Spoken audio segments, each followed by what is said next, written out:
Twelfth class की physics के numerical की सीरीज में अब हमारे पास में है क्वेश्चन नंबर 4। चैप्टर नंबर 7 जो है प्रत्यावर्ती धारा वाला, उस चैप्टर के न्यूमेरिकल हम कंप्लीट कर रहे हैं। यहाँ पर हमारे पास क्वेश्चन नंबर 4 जो है उसको हम यहाँ पर देख लेते हैं। क्वेश्चन नंबर 4 में हमें यहाँ पर ये दिया हुआ है कि एक संधारित्र है और उसकी जो धारिता है वो 60 माइक्रोफेरड है और ये संधारित्र 110 वोल्ट के और 60 हर्ट्ज के एसी सोर्स से जुड़ा हुआ है। तो हमें इस परिपथ में धारा का आरएमएस मान पूछा गया। तो जस्ट इससे पहले वाला जो क्वेश्चन था उसमें एक प्रेरक कुंडली थी, उसमें भी आरएमएस मान पूछा गया था। तो हमारे पास में क्वेश्चन नंबर 4 में एक तो हमें क्या दिया हुआ है, धारिता दी हुई है कितनी, 60 माइक्रोफेरड। माइक्रो को हम यहां से हटा लेते हैं और 10 की पावर -6 हम यहां पर नोट कर लेते हैं।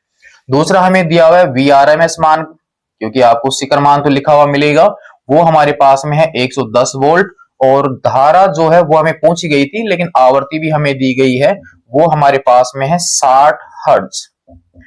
ठीक है, और हमें पूछा है यहां पर धारा का आरएमएस मान।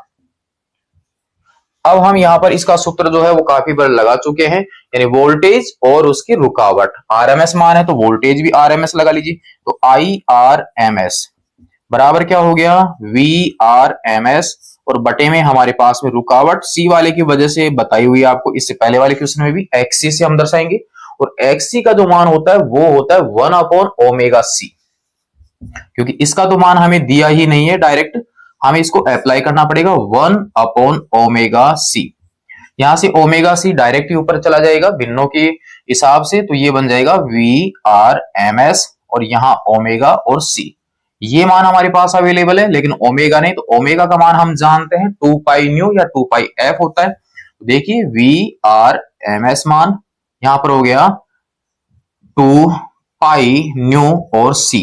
ये अब हमारे पास सभी मान जो हैं वो अवेलेबल है, रखना है और सिर्फ गुणा ही करना है। अब तो यहां पर भाग भी नहीं देना है।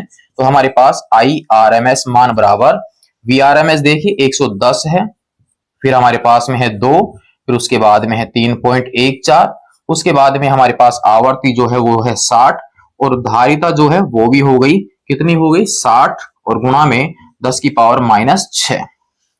यहां पर ये जो जीरो है देखो 1, 2 और 3 और 10 की पावर -6, 3 जीरो आपके 10 की पावर 3 बन गया प्लस में और 10 की पावर 6 हो गया माइनस में, तो आपके पास बच गया 10 की पावर -3।